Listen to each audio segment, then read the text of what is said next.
What's going on, everybody? RJ Ochoa here from SB Nation's bloggingtheboys.com. Hope all is well wherever you are. Hope you're happy, safe, healthy, and that you are excited to talk about some breaking news in the NFL. That's right. We have a jam-packed show for you today. It is Tuesday, March 25th, 2025.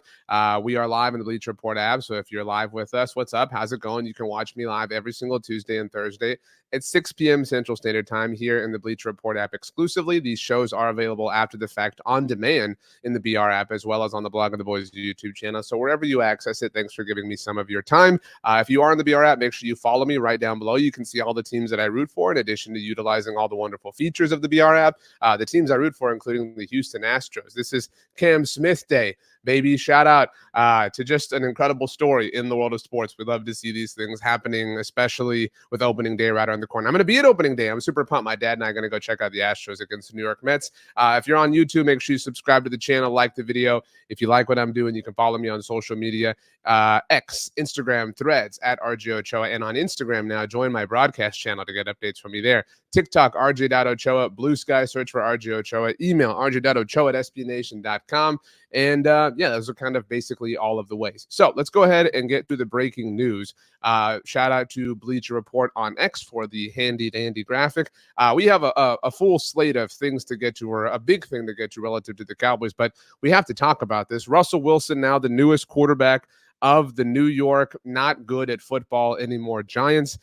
This kind of felt inevitable on some level. This kind of felt it feels pretty chalk. And, this has been one of the more sad, I think, veteran quarterback markets in recent years. In fact, I wrote about this earlier today on Tuesday at sbnation.com. My colleague Michael Peterson and I, we write a column every week called The Skinny Post. So we talked about how boring this was because, is this exciting to you? You know what I mean? Like, even as a Cowboys fan who's, admittedly somebody who doesn't like the Giants, I think we can acknowledge when things are exciting. I don't know that any Giants fan is excited about this. Like, I know they signed Jameis Winston, obviously. Like, you're telling me that, you're shaking in your boots about the Giants having, Russell Wilson and Jameis Winston and Tommy DeVito. I mean, it's really not a good group. I mean, it's a really bad group, I would offer. In fact, this is the group. I'm not exaggerating. This is NFL Network's Tom Pelissero's tweet. The Giants quarterback depth chart now looks like this. Russell Wilson, a 1-year, $10.5 million deal, which, look, I'm not trying to be like $10.5 million. What a loser. But, I mean, pretty low for the quarterback market when the going rate is $60 million per year. Jameis Winston got a 2-year, $8 million deal, and Tommy DeVito, obviously, an exclusive rights free agent. And so, okay, like from a Cowboys perspective, I mean, we had to talk about this because you can't not talk about, such a notable face joining a division rival. I think, as far as divisional NFC East hierarchy, it's still the Philadelphia Eagles, clear at the top. Good gap, then the Washington Commanders, then a moderate gap, I would say. Then you've got the Dallas Cowboys. There's obviously a lot to kind of figure out. This didn't move the Giants at all. I mean, the Giants are no better than they were on Tuesday morning, right? There's no change in my mind as far as how the Giants are as a football team because Russell Wilson is now on their roster. I mean, he's just a dude at this point in time. And look, I like Russell Wilson. If you've followed me for a long time, you know that I have been a fan of his in Seattle. Basically, everything since then has not gone well, although Pittsburgh last year was kind of interesting. That being said, this is I actually, more than anything, am excited because the Giants are now going to put themselves in position to not be able to draft a quarterback in next year's draft. I know everybody, looking down, ahead beyond this year is obviously connecting them to Arch Manning because of Eli and the family and everything like that. I don't know that I'm really fearful of that idea, if we're just living in hypotheticals. But I am happy that the Giants are going to this is a continued stance in perfect. And look, I don't even know that the Giants needed a tank. Like, they have the 3rd overall pick. They're just in a weird spot where this was kind of a down quarterback market, right? Like, are we going to really make fun of them because they didn't get Sam Darnold, right? Are we going to make fun of them because they didn't get Justin Fields? No, I don't think that those were needle movers either. I think that this is just kind of a weird time to need a quarterback, which is why, the Cowboys would have been smart to take care of theirs a while back because of the market and all these sorts of things. And this is actually what we're going to be talking about today. So in order to understand the conversation that you and I are about to have, you have to understand some basic fundamental things about the way contracts work in the NFL. And I'm talking super basic, super fundamental, not getting into any dead money or, June 1st, anything like that discussion or verbiage here. What you have to know are two simple things, basically. NFL players who are drafted. Actually, we just have some breaking news. Stefon Diggs reached I'm looking at this on my watch right now. An agreement on a 3-year, $69 million deal. Nice. Including $26 million guarantee with the New England Patriots. Once upon a time, I definitely thought that Stefon Diggs was going to wind up with the Cowboys because it made sense that he and his brother were going to play together, right? Like they've been talking about that forever. In fact, on more than one occasion, I've spoken to Trayvon Diggs, done an interview with him, and he has made a comment about wanting to play with Stefon. So it just kind of seemed natural a year ago when the Texans traded for Stefon Diggs and he was going to be a free agent this offseason. It seemed inevitable to me because we knew that Brandon Cooks was going to be a free agent right now, that Stefon Diggs would be the wide receiver 2 on the Cowboys. They would get to play together. Obviously, him tearing his ACL complicated that math. Obviously, the Patriots have a lot of salary cap space, so they can make deals like this that are a little bit different. In fact, what were the numbers again? I just said them out loud, and I already forgot them. Here we go. 3 years, $69 million. That's $23 million per year, which is below market rate in the NFL for wide receivers. You're talking about, 30 million, 30 plus million at this point in time. But is that an overpay? Yeah, but the Patriots have all of the salary cap space, so they can afford to outbid for his services, which is why it makes sense for Stefon Diggs to go there. Okay, back to the subject at hand. The two things you have to understand in the NFL are: one, you are eligible for a contract extension after 3 years of service. After you have completed 3 years of playing in the NFL, you are eligible to go to your team and get an extension. Something else you have to understand. The second thing is that standard NFL rookie contracts, when you're drafted in the NFL, you obviously sign a rookie contract, are for 4 years. So that means after that third year, with 1 year left on your rookie contract, your team can say, hey, we know you have a year left on this rookie contract, but we want to work on an extension because now you're eligible. Now, I know I said two things, but there's just a tiny little thing within that second thing. I'm assuming you know this because you're really smart. Why else would you be here? If you're drafted in the first round, your team, or the team that holds your contract rights, your contractual rights, they have the right to exercise a 5th-year option for you. So after a first-round pick plays 3 seasons in the NFL, right now we're talking about the class of 2022. So let's talk about Tyler Smith. He played 22, he played 23, he played 24. He has completed 3 years of service. He's eligible for a contract extension. But also, something that is equally true, the Cowboys, even though they have his rights for 2025, can elect to exercise a 5th-year option for him for the 2026 season. They hold his rights then an extra year, a 5th-year option. It's a bit of a bonus, a bit of a rise in pay, obviously, but it's not what you're making as far as the first 4 years of your rookie contract are concerned. I say all this to say because if you understand across 3 years, because 3 years is a long time, 3 seasons is a long time. Think about the way you feel about Tyler Smith. It's certainly very different than the way we all felt when the Cowboys first drafted him 3 years ago. We all know beyond a shadow of a doubt, and we've said this before in shows and discussions already this offseason, we know that Tyler Smith is a part of the plans for the future, right? We all agree that the future has to involve Tyler Smith. And I'm talking the future beyond the 5th-year option, beyond the 2026 season. That first season in question would be 2027. If I asked you right now, do you want Tyler Smith to be on the Dallas Cowboys roster in 2027? You would say, yeah, this isn't a complicated decision. He's proven to me over the first 3 years of his career that he needs to be on the roster for the foreseeable future. He's a cornerstone. He's a franchise player that we can build around. Okay, since you have made that determination, this is a simple flow chart at this point in time. Since you have said yes to that question, then the proper sequence of events, the proper call to action is to get a contract extension done now, because it is never going to be cheaper than it is now. We've got nothing but data and evidence to support this claim that the market always rises. The TV money continues to come in. The NFL continues to make more and more and more, get wealthier, wealthier, wealthier. So it is never going to be cheaper than it is right now. This is the cheapest it will ever get. So you should do it right now because you know that this player is going to be on the team in the future.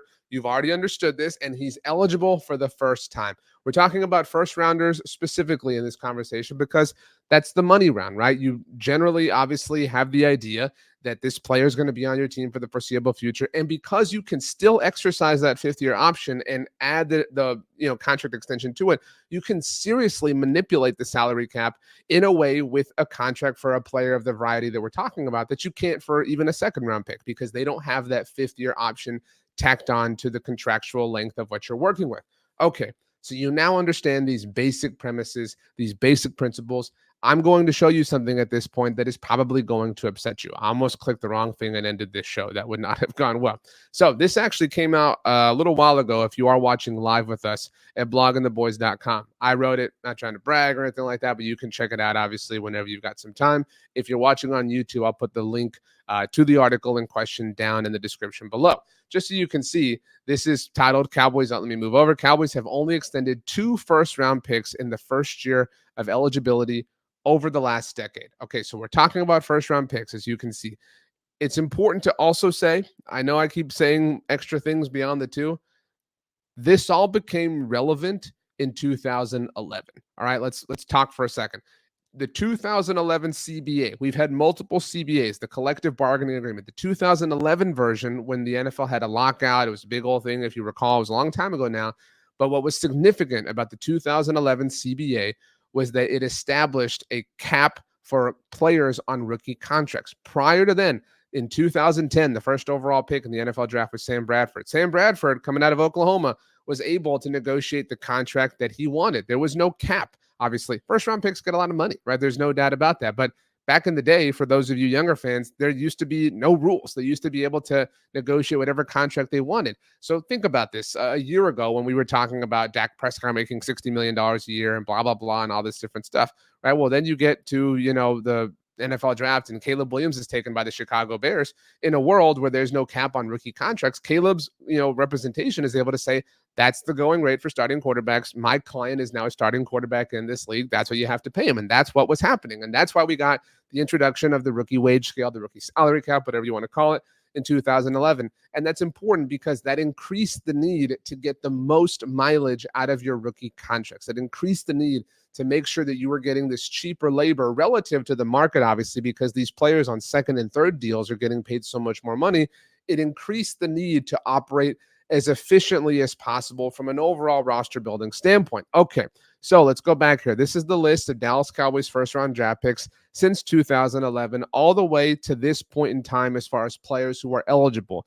Obviously, in 2023, the Cowboys drafted Mozzie Smith in the first round. Beyond the fact that I know you're rolling your eyes at the idea of giving him a second deal, he is not eligible for one. We're talking about eligibility here. So in 2011, the Cowboys took Tyron Smith with their first round draft pick. He was first eligible for a contract extension in 2014. Look at that. They gave him the deal, his extension, his record setting, his brilliantly executed extension in 2014. If you don't remember, maybe you are a younger fan, this was an act of front office brilliance from the Dallas Cowboys. It came 11 years ago. 11 years ago, the Cowboys got Tyron Smith to sign an 8-year extension, and they gave it to him as early as possible. It became this fountain of salary cap space that the team was able to restructure and manipulate and generate cap space from almost on an annual basis. It was a unicorn of a contract, and the team is very fortunate that Tyron Smith took it. I mean, it worked out for them wonderfully, obviously, in that time period. But more importantly than anything else, the fact that more important than that, it was this extraordinarily unique thing and that the team was able to get Tyron to take it. The most important element is that they gave it to him at the earliest possible time. That deal happened in the summer of 2014, after Tyron's third year of completion in the NFL. Check, check, check, check, plus, plus, plus, plus. Brilliant. You will never find anyone who says a bad word about that Tyron Smith deal in 2014. Moving on, in 2012, the Cowboys not only took Morris Claiborne, but they traded up to take him at 6 overall. He was not given a contract extension with the Cowboys. In fact, he did not even have his fifth-year option picked up. Morris completed his rookie contract after the 2015 season, and the team was able to sign him back for a one-year deal on what would have been his fifth-year option season in 2016. It was obviously a lower value because he had underperformed and underdelivered. He wound up leaving after that for the New York Jets in 2017. Travis Frederick controversial pick at the time. The team traded back in 2013. It worked out. He was amazing. He is a wonderful person and was a wonderful player for the team. And again, give them some serious props because he played 2013, he played 2014, he played 2015. And the Cowboys front office said, ding, ding, ding, ding, ding, ding, ding. Wait a minute. He's somebody who we know is going to be on this team for the foreseeable future. He's somebody who we have nothing but good things to kind of go off of here. Let's go ahead and get this contract extension done as early as possible because it's going to be as cheap as possible. Well done, Cowboys of 2016. That was the way to do it. Great job. We're super proud of you 9 years later. But then things got a little bit fishy for the team. In 2014, they took Zach Martin in the first round. That was so long ago that Zach Martin officially retired from the NFL a couple of weeks ago now. It was very sad, but we're all very happy for Zach and wish him the best in his life following his career in the NFL. Unlike his offensive lineman brethren before him, Zach Martin did not get his contract extension done with the team after his third year of service. It took after his fourth year. The team still got it done and didn't get into any sticky contract waters with him, generally speaking, but Zach did prove to be a little bit more difficult for the team across the whole of his career. Recall that he held out from training camp a couple years ago. Zach Martin definitely stood on the table and got his in certain ways and challenged the front office. And that may have been the straw that was starting to break the camel's back. Now, 2015, Byron Jones was the first round draft pick. He did not get a contract extension with the team. He did have his fifth-year option picked up, but when his contract was over, his rookie contract, after the 2019 season, he left in free agency for the Miami Dolphins. That was the end. Everything since then, from this point, 2016, kind of proves the laziness or the inefficiency of the Cowboys in this particular sense. Because up to this point, nothing they did was like truly flagrant. Would it have been nice for them to get a Zach Martin deal done a year earlier and more efficient? Absolutely. They decided Byron Jones wasn't worth it, and we can argue how that was their fault, obviously, for, the positional debates they had with him over the first few years of his career, whatever. But in 2016, they drafted Zeke Elliott, and we can debate, again, whether that was efficient in general because he was a running back and it was the fourth overall pick. But still, 2016, 2017, 2018. Now, you might be saying to yourself, well, they did pay him in 2019. Why are you complaining, RJ? You're sitting here telling me how this system is broken. They did pay him in 2019. But aside from the fact that it was an ineffective thing to do, and we're not going to go down that rabbit hole because of the position that Zeke happened to play, they only paid him in 2019 because Zeke held out. And good for Zeke. You will not find anything that I ever said about Zeke that was anything other than good for him. It sucked for the team, and they ultimately had to blink, but good for Zeke, recognizing the value that he offered to the team after leading the NFL in rushing in 2 of his first 3 seasons. He made them blink, and he got what he wanted. They did technically pay him as early as possible, but because it was such a unique position and because the market was getting depressed and suppressed, it didn't necessarily work out to be a super efficient thing the way the Tyron Smith or Travis Frederick deals did. 2017, Taco Charlton was the first round pick. He was cut before his rookie contract was even ever finished, so he's obviously not an example. It wasn't extended. 2018, Leighton Vander Esch was the team's first round pick. And like Morris Claiborne, he did not have his fifth-year option exercised. But like Morris Claiborne as well, he did return to the team in 2022 on a 1-year deal. 2018, 19, 21. Yeah, on 2022 on a 1-year deal. He did sign a 2-year deal after that. So he wasn't extended in the literal sense that we're examining it here. But, he ultimately did play his entire career with the Cowboys. There was no first-round pick in 2019. Obviously, Amari Cooper, etc. Now, here's where everything really breaks. I would say that from this point on, I'm sorry to keep scrolling. I don't mean to keep messing you up right here. From 2011, I know you can see my mouse here. From 2011 to 2015, this is a passing grade. All right, this is operating like a legitimate front office. Again, we can ding them a little bit for not doing the Zach Martin thing right away. Whatever. They kind of made their own bet on Byron Jones, but they ultimately said, no thanks, fine. This era, from 2016 to 2018, the Zeke thing, you can debate whether it was the right decision to be pressured into it, whatever the case may be, whatever. I'm willing to even overlook that. The Taco pick was just a miss. The Leighton pick was kind of a miss. I think that's evidenced by the fact that, they didn't exercise his fifth-year option, and they drafted Micah Parsons 2 days before they declined his fifth-year option, or 3 days, whatever it was. And while they did get him back on some cheaper deals than, it would have been on his actual fifth-year option, the fact that they didn't pick up his fifth-year option is proof that he didn't turn into the player they initially examined or assessed him to be, even if he did kind of turn into that guy later on in his career. But this is where, so if this is an average grade, a passing grade, I'd say this is like borderline passing, or this is like maybe if you do some extra credit, you can get a C in the class type thing. This is completely failing. This is complete failure at this point in time. All right, because I would offer that of all of these picks, the only ones who proved more in their first 3 years that they were viable franchise cornerstones for the Dallas Cowboys were maybe Tyron Smith, although it took him a little while to kind of fully become Tyron Smith, even, and Travis Frederick. Zach Martin, too. I mean, but fine. So even if we say Zach Martin and consider him the cutoff, Byron, they didn't deem worth paying. Zeke, they only paid because they were pressured into it. Taco didn't even make it to that point. Leighton, they didn't deem worth paying because they declined the fifth-year option. I mean, this was a full 6 years later. And CeeDee Lamb proved substantially in his first 3 seasons that he was worth paying. And remember, CeeDee was first eligible for a contract extension in 2023, and they let it drag on. They let it drag on, and he called their bluff by having the greatest individual statistical season that anybody has ever had for the Dallas Cowboys in 2023. And even then, instead of accepting that they were wrong right away, what did the Cowboys do? Did they pay him at the beginning of last offseason? No, they let it drag and paid him all the way after training camp. Okay, fine.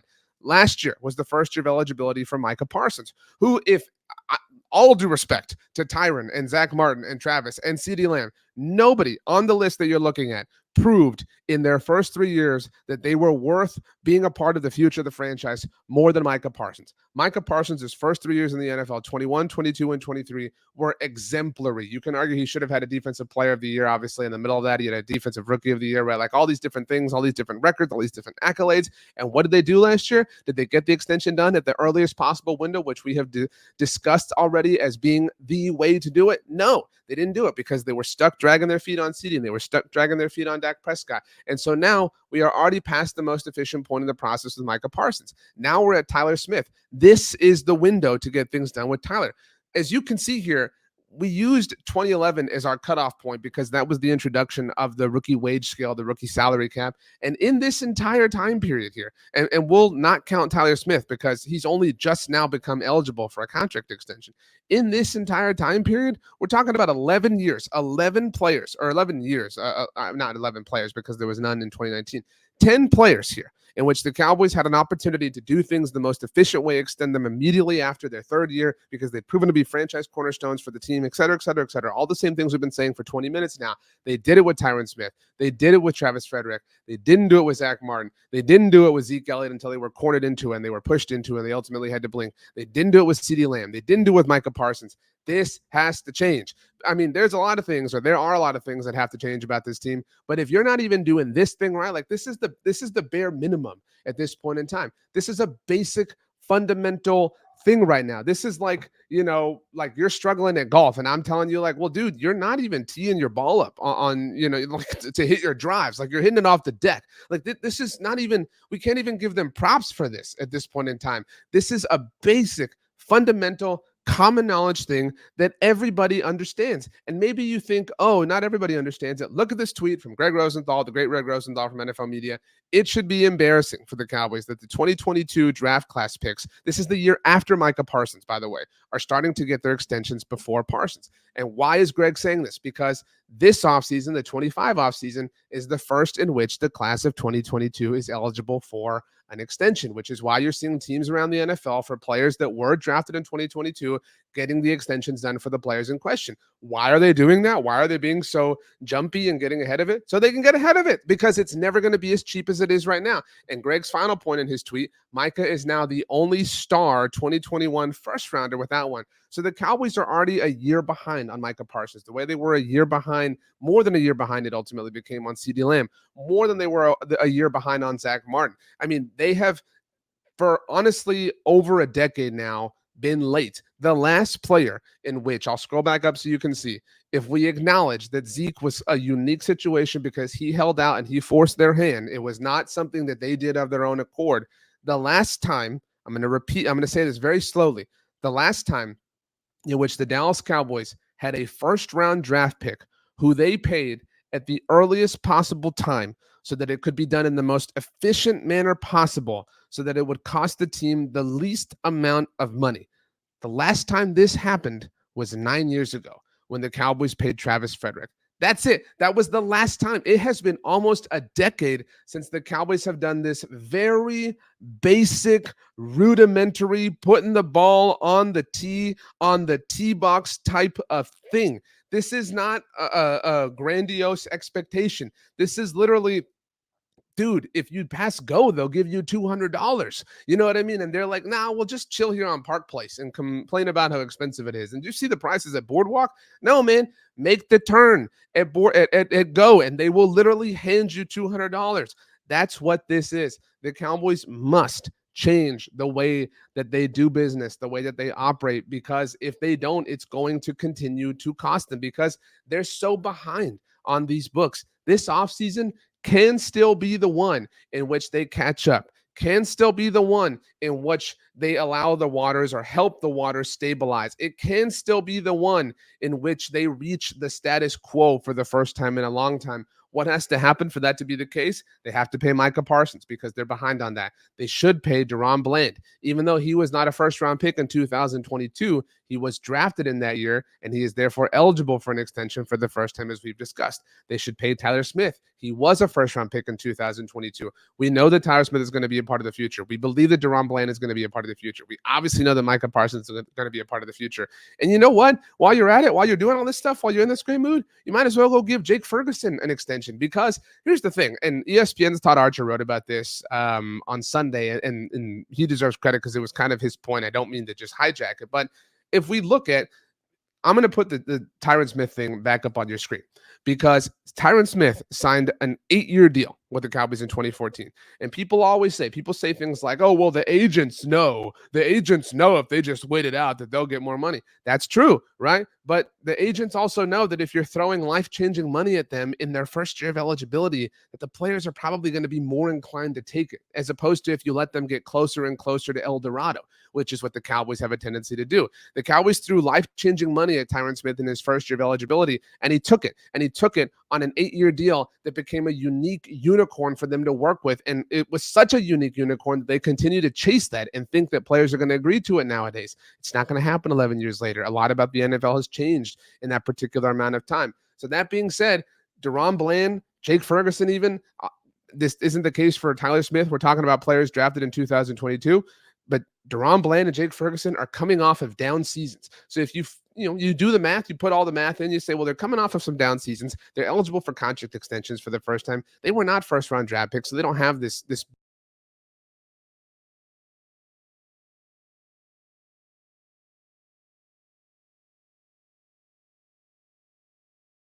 I think here, I don't know what happened. My screen went blank for a second, but we're good.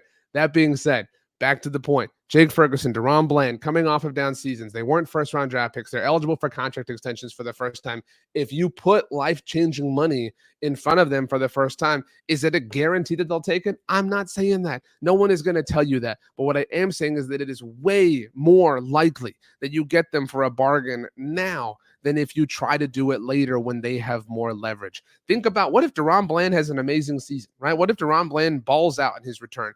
Next offseason, he's going to say, well, yeah, last year when I was, coming off a down year, you didn't want to pay me. You didn't believe in me then. You made me play for my deal. And now you got to pay for the deal that I ultimately earned. And that would be good for Deron Bland. But that's why you have to be willing to risk it, to overpay even. Who cares if you overpay? Like is there some crime? Is there some penalty, some sort of tax that you have to pay? No pun intended, if you ultimately do wind up overpaying for a guy? Who cares? That's why you should be getting ahead, because the moment you get ahead on a deal, the moment you all of a sudden have options.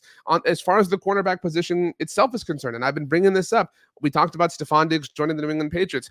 We don't know what Trayvon Diggs' future is with the Cowboys, and there are a lot of people who say, like, move on from him, get rid of him. I don't support that, for the record, but the Cowboys can afford to do that. You know why? Because the Cowboys gave Trayvon Diggs a brand new deal at the first moment that they could. And that was a few years ago now. And because it was a few years ago now they have an escape route. Now they have some escapability, some malleability, some room to adjust or to wiggle out or whatever you want to call it. So there are no cons to doing a deal as soon as possible. There are nothing but pros. So this offseason still can be the one in which the Cowboys get the books right. And we are pleading with them for that to be the case. So my name is RJ Ochoa. You can follow me on X, Instagram, or Threads at RJ Ochoa. Join my broadcast channel on Instagram. If you go to my profile, it's right there. It says Dallas Cowboys News and Updates. Join that. Be with me. It's fun. You can follow me on TikTok, rj.ochoa, on Blue Sky at I forget what it's called always, but you can follow me here in the Bleacher Report app. See all the teams I root for. Go Stros, baby. You can email me, rj.ochoa@sbnation.com. And if you're watching on YouTube, you can subscribe right here to the YouTube channel, like the video, all those wonderful things. I will not be here on Thursday because I'm going to be at opening day, which means I'll be back with you next Tuesday. I hope you have a wonderful rest of your week. I hope one of these deals happens before I see you again. I hope you eat something delicious, and I hope you have a bowl of ice cream. You know why? Because you deserve it. Thanks so much for hanging out, everybody. I can't wait to do it again. Have an amazing rest of your day, and we will see you next time.